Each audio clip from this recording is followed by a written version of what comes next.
Hello, back with you today for more riveting gameplay between myself, FaB, Rising Rebellion. Today playing against Dromai, the Ash Artist. This is historically an incredibly favored matchup for FaB. Kodachis make it significantly easier than Emberblade, in my opinion. You often do not waste damage trying to kill the dragons. For example, if you ever needed to kill Kyloria with a Searing Emberblade, you are losing 1 point of value on that, as well as 1 chain link by not having 2 Kodachis. But really, no matter what, FaB into Dromai is extremely favored. The general strategy here being to kill dragons and trigger Mask of Momentum. That is not to say that you should waste damage killing dragons.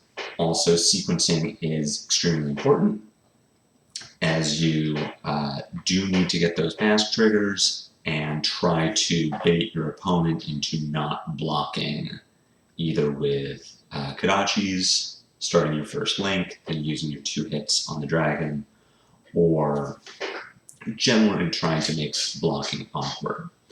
In this matchup, we do want to go first, if possible, to deny Dromai the ability to make Ash on turn 1. Here we did lose the die roll, which we see that Dromai made 3 Ash and just arsenal the card. So we're playing with what we have in the opening hand. Mounting Anger, Brand Cinderclaw, Rising Resentment, and Snatch. Dromai has all of their armor available, so I'm not really looking to send Snatch first with a Snapdragon Scalers. I'll be using it as a finisher. So without a dragon to hit, the best line here to trigger Mask of Momentum is looking like it's going to be open with a Mounting Anger to get some blocks, send Rising Resentment, activate FaB using Brand with Cinderclaw, play the Phoenix Flame, and then play Snatch. We aren't likely to trigger Mask of Momentum here, or Dromai can just block. This is more about sending damage. The other thing we can do to set up a card in Arsenal is send the Mounting Anger, get a block, attack with a Kodachi, send a Snatch, and then Arsenal Rising Resentment. Really anything is good here. We're just stripping cards from Dromai's hand. So if I was making this decision now, I do like Mounting Anger, Rising Resentment, Phoenix Flame, Snatch. Don't put a card in Arsenal. But we will see what decision past me chooses to make for their line of play. Notably, we can also send 2 Kodachis with a Rising Resentment and Snatch for 9 points of damage and Arsenal a Mounting Anger. Having that 5th card in Arsenal is always a great thing. That is what really lets us set up 6 links within a chain to double threaten Mask Momentum. We're starting with Mounting Anger, so we are not going to Arsenal that. This could also be Mounting Anger, Kodachi, Snatch for a total of 9 points of damage with an Arsenal. But really it depends on how the Dromai blocks, or chooses not to. Do they have the defense reaction? They don't. So here we are banishing the Rising Resentment. We're sending a Kodachi, and now we're feeling very good about getting a Mask of Momentum trigger. They're going to have to block the Rising Resentment in order to deny the trigger. Otherwise, they're just taking a lot of damage here. So here we are getting 2 pieces of armor for blocking. This is fine. We weren't expecting to trigger Mask this turn anyway, and now, if they want to block the Snatch, they're going to lose cards from hand. So this turned very well for us, with what otherwise could have been a pretty underwhelming turn.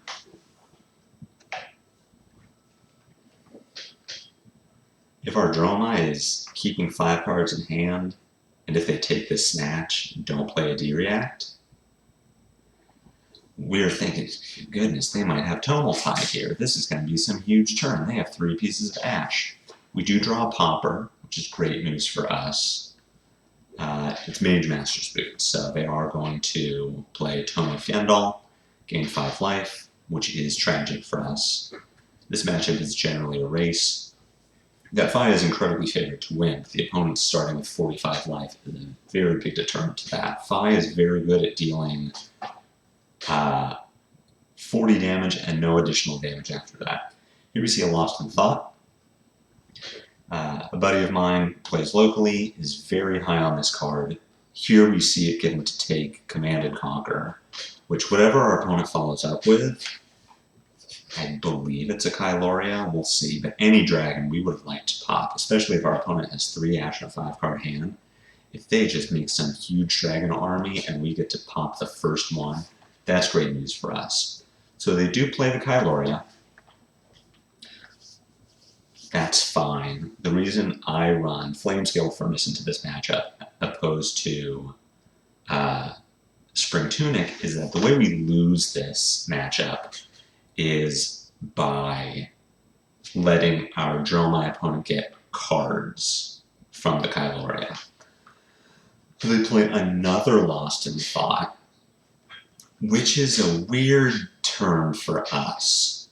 So we would have liked to do a little more damage with this hand, but all we're going to do instead is kill this Kyloria. With 1 blue in hand, that is the optimal line, just to make sure that our Dromai does not continue to get value off of the Kyloria. What's frustrating here is that we just don't benefit from the Ponders. We can't clear our arsenal, so we're just drawing back up and seeing how this turn goes. This is another very good hand for Art of War. So we are pretty interested in just taking damage here.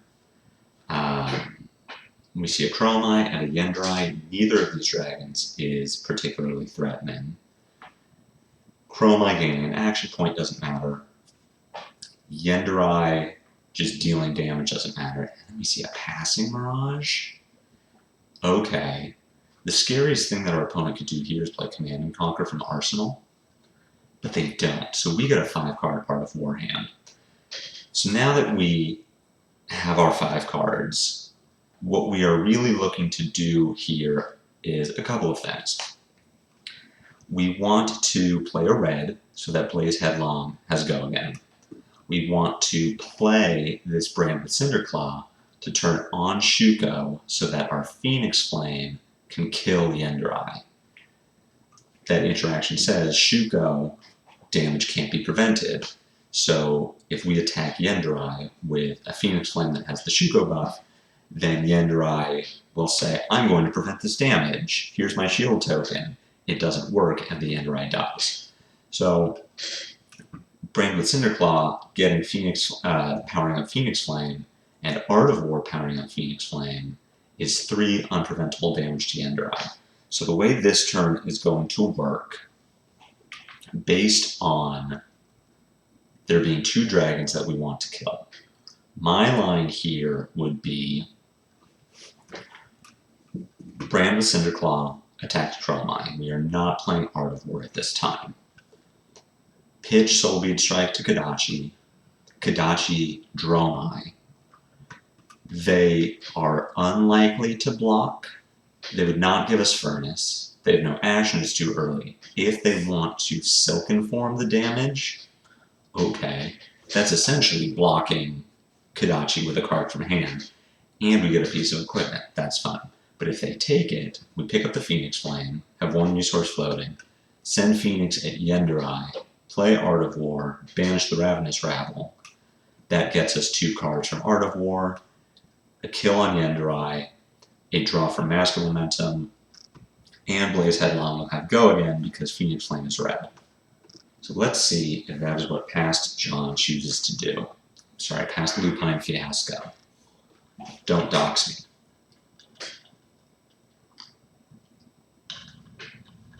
The reason to not play Art of War first, before this turn even starts, is that Brand powered up to 3 is overkill on Dromai. So we don't need the damage. We don't want to tip our opponent off to what we're doing. Because we want them to take the Kodachi hit. It's Kodachi for 1, And they'll be thinking, well, I can block whatever the next hit is. Depending on how new your Dromai opponent is and what their level of experience in this matchup is, they might not know the interaction between Shuko and Yenderai. We see no blocks. We see our opponent does not activate Silken Form, so we're going to pick up the Phoenix Flame. We will send Phoenix Flame at Yenderai, and in reactions, activate Ardor.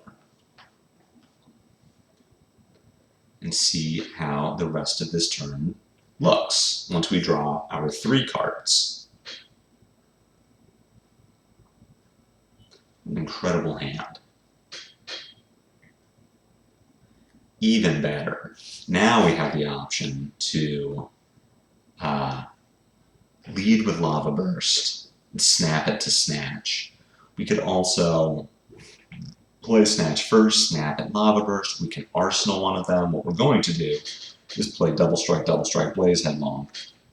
See what our opponent does, what they block with, if they choose to block, to determine if this Snatch is going to get sent into an opponent that can't block, or if we're just going to Arsenal it. But we don't need to make this decision right away.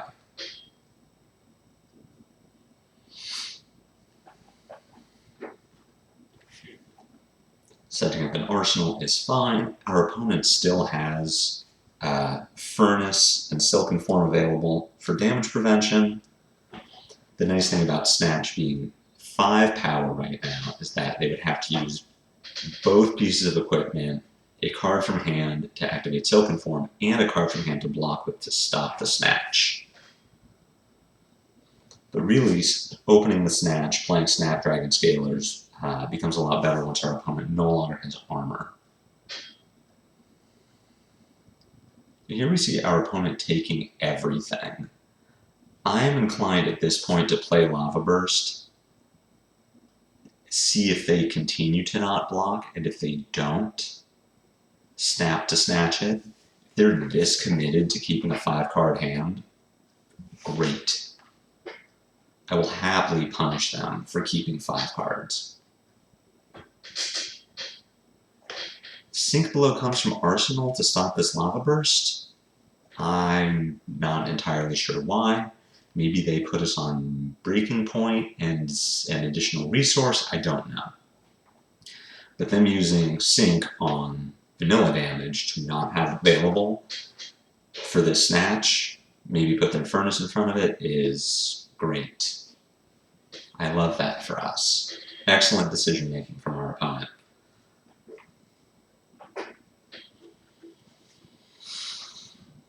If they use 2 cards to block this, that's fine. Our opponent still has no Ash, so it is unlikely that they will be able to really capitalize on this 5-card hand. And we see that, in fact, the hand is just filled with D-reacts. They do have the Fate Foreseen with their Silken Form. They get an Ash, they play Vincerikai. We're at such a high life total with a hand of gas that we can just take 9 damage here. This is an interesting hand because of Vincerikai. It has 1 health.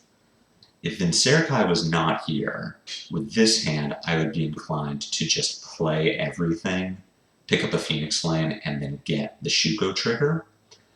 Because we can afford to send 1 point of damage at Vincerikai, what I am inclined to do instead is Kodachi our opponent, Rising Resentment our opponent, Kodachi Vincerikai, Blaze Headlong.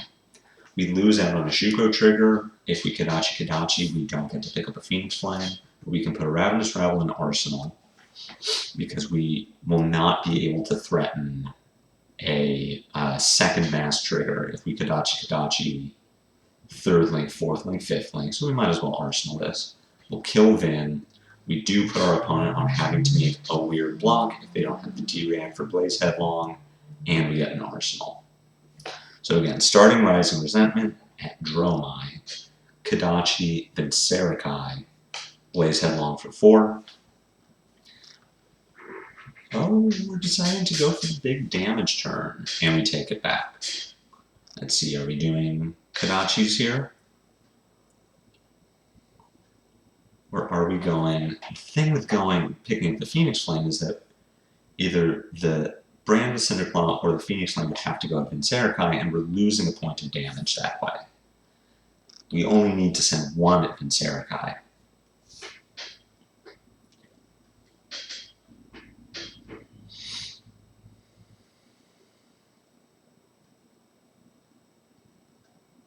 These are the complicated plays that 5 players may come up with, is that what you need to do is math.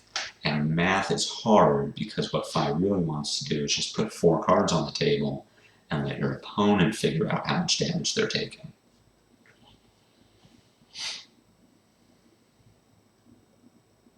Okay, we are locking in to just sending cards at our Dromai.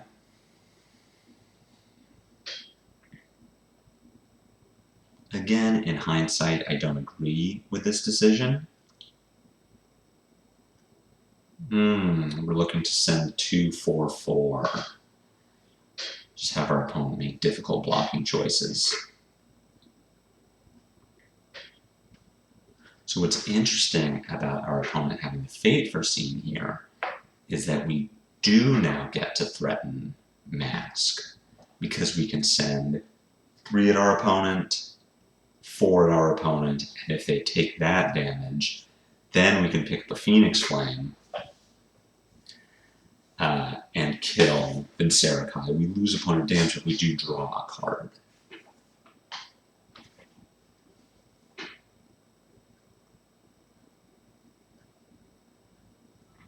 So we'll see what I choose to do here. Brand into Ravenous Rabble does give us the 3rd link, or the extra Draconic, that we could have picked up a Phoenix Flame before playing the Rising Resentment, but here we are making our opponent block. So we pick up a Phoenix Flame, we kill Sarakai, we do lose 1 point of damage, 1 point overkill goes into Sarakai, but we did deal some damage to our opponent. We took 2 cards out of their hand. Here we do have a popper that we can't utilize. I'm inclined to let this Dust Up hit, but we can also block 4, take advantage of a Command and Conquer that we won't need, and continue to deny our opponent Ash. Here with Spreading Flames, Red Brand, and a blue, we can do what I think is a very cool line. This is an 11 damage line. Open with a Kadachi, Spreading Flames, Brand threatens the Mask. Brand makes the next Kadachi Draconic, which means it deals 2 damage, and gives us our 3rd Draconic link to pick up our Phoenix Flame for free. Phoenix Flame also does 2 damage. 11 damage for 3 cards is slightly below what we want to see from a truly insane turn, but getting almost 4 points of value per card, still very good. So Kadachi for 2, we'll be picking up our Phoenix Flame, sending that for 2, either getting another card out of our opponent, or drawing a card from Mask.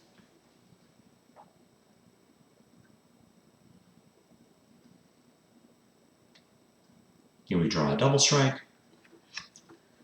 This Double Strike would give us our Shuko trigger, but it's only 3 damage. I would like to have a 5-card hand going into the next turn. We see that we have an Artivore as well. Artivore plus Flamecall Awakening, and we still have a Phoenix Flame in our deck. This is going to be an absurd turn.